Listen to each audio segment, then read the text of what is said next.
Ever wondered how to seamlessly send money from your Revolut account directly to GCash? Let's dive in. First things first, open your Revolut app and tap on the Payments tab at the bottom. Then look for the Send button. Next, you'll need to add a new recipient. Choose Bank Recipient to set up the transfer to GCash.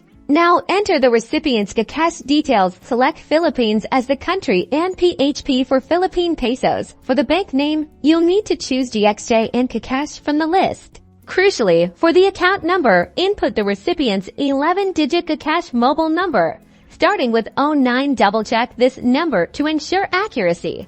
Proceed by entering the recipient's complete first name and last name as they appear on their GCash account. Finally, enter the amount you wish to send. Review all the details one last time to ensure everything is correct. Then confirm the transfer. And that's it. Your money is now on its way from Revolut to GCash, making international transfers a breeze.